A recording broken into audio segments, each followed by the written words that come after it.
Bonjour les terminales. Alors aujourd'hui, on fait les activités 1 et 2, page 190. En fait, on va essayer d'introduire une nouvelle fonction qui s'appelle la fonction logarithme népérien. Alors des fonctions logarithmes, vous en avez déjà vu dans un chapitre précédent. Là, c'est une fonction qui va être spécifique et qui va aller de pair avec la fonction exponentielle de base E que vous avez étudiée il n'y a pas longtemps. Alors allons-y, on va sur cette activité. On a une fonction exponentielle, donc on nous reparle de la fonction exponentielle et on vous affiche une représentation graphique de la fonction exponentielle de base E. On la reconnaît bien, on reconnaît sa croissance et ses valeurs caractéristiques. Quelle est la valeur de x telle que e de x égale 1? Donc si nous on veut que e de x soit égal à 1, il faut qu'on soit à une hauteur de 1, donc la valeur de x correspondante c'est 0. Donc on va noter, hop, je vais le faire là. Petit 1 de l'activité 1, e de x égale 1 pour x égale 0.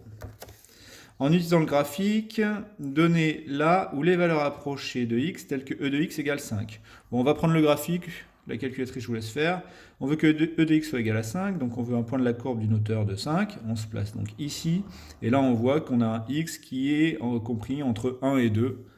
Donc e de x égale 5 pour x environ égal à, je dirais, 1,6 à peu près, peut-être moins. Enfin bon, voilà, c'est approximatif.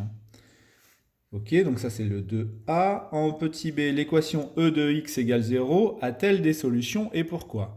Est-ce que e de x peut valoir 0? Si on regarde à gauche de la courbe, on a l'impression quand même que la fonction exponentielle va toucher l'axe des abscisses. Mais ce n'est qu'une impression parce que, effectivement, nous, on sait que la fonction exponentielle est, enfin, que les valeurs d'exponentielle sont strictement positives. Donc e de x positif.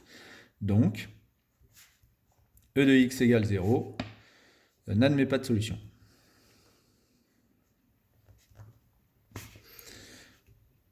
Voilà, une autre manière de l'écrire, ça aurait pu être S égale ensemble vide.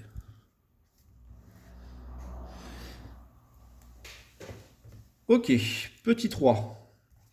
A un nombre réel strictement négatif, l'expression e de x est égale à A, possède-t-elle des solutions dans R? Alors effectivement, on vient de dire que e de x est strictement positif. Donc e de x égale A avec A négatif, et bien S encore, ensemble vide. E de x peut pas être négatif.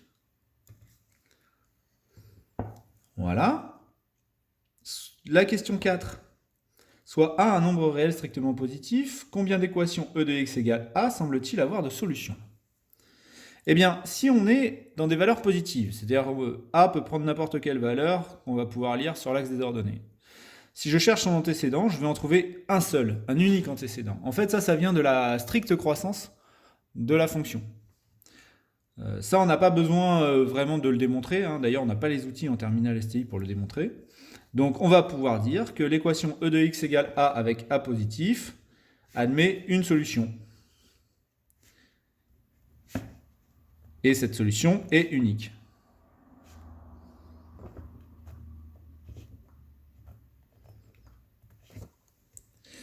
Lire graphiquement la solution approchée de l'équation e de x, voilà, on voit pas, de e de x égale 2. Donc, e de x égale 2. Voyons voir, on veut que x soit égal à 2. Donc là, on a une solution qui va être comprise entre 0 et 1, je dirais 0,7 à peu près, pour x environ égal à 0,7. Encore une fois, je suis peut-être un petit peu loin du compte, mais c'est de la lecture graphique. Voilà, alors nous, ce qu'on aimerait, ce serait être plus précis, avoir des outils pour pouvoir donner les solutions de ces équations-là. Et pour ça, eh bien, on a sur nos calculatrices une touche ln, qui va désigner une nouvelle fonction, ça va être la fonction logarithme népérien, et ça va nous permettre de déterminer les antécédents des valeurs par la fonction exponentielle. Voilà. C'est tout pour la première activité. C'est déjà pas mal, on vient de découvrir donc ln, la fonction logarithme népérien d'un certain mathématicien appelé Napier. Voilà. Donc on peut aussi entendre en népère, Hein, c'est un nom qui a été francisé, comme on dit. Voilà, alors dans l'activité 2, donc, on s'intéresse toujours à cette fonction logarithme népérien. Et on se rend compte, en fait, que si on multiplie deux valeurs deux valeurs de x, eh bien, finalement, on va ajouter leurs images. Ça va nous donner le même résultat. Si, par exemple, je fais 2 fois 3, ça me donne 6, eh bien, j'aurai qu'à ajouter cette valeur-là et cette valeur-là pour voir l'image de 6. Donc on vous demande de faire ça pour le nombre 8.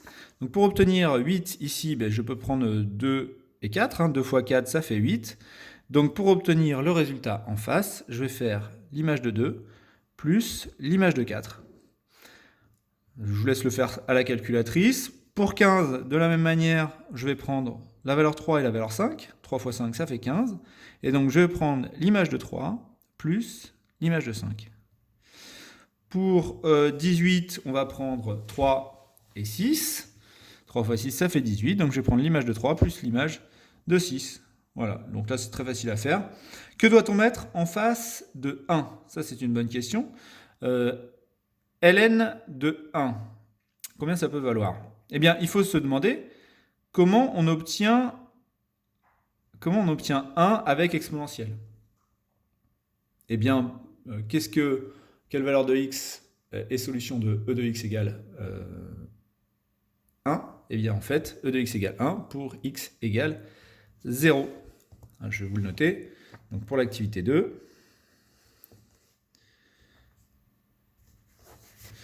e de x égale 1 pour x égale 0. Ça, vous devez vous en souvenir. Puis ça se vérifie très facilement. En fait, ça s'écrit e de 0. Et n'importe quel nombre à la puissance 0, ça fait 1. Voilà, c'est vérifié. Ça nous dit que ln de 1 est égal à 0. Voilà. Est-ce qu'on peut compléter ainsi, toutes les colonnes de droite? Non, parce que si je prends 17 par exemple, 17 il n'est pas multiple des autres.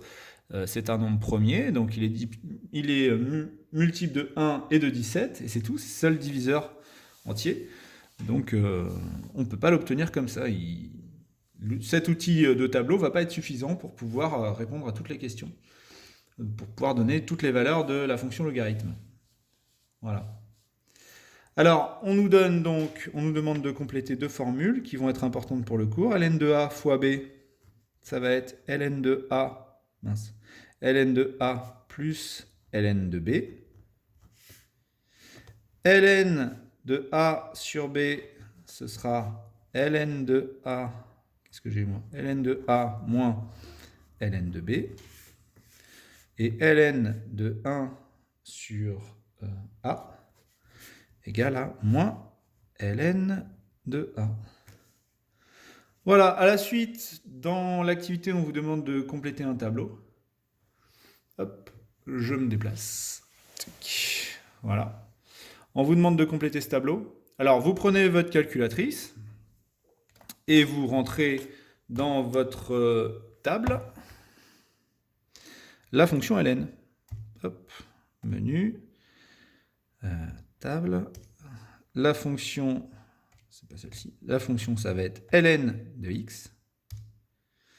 On va demander de commencer à 1 et d'aller jusqu'à 100, c'est ce que nous demande l'exercice. Hop. Et donc on va voir les valeurs qu'on va rentrer dans le tableau. Et donc si on observe ces valeurs, on voit que les valeurs, les images augmentent. Quel semble être le sens de variation de la fonction logarithme népérien? Eh bien, cette fonction semble être croissante. Et on le démontrera une prochaine fois. C'est tout pour aujourd'hui. Je vous souhaite une très bonne journée et à bientôt.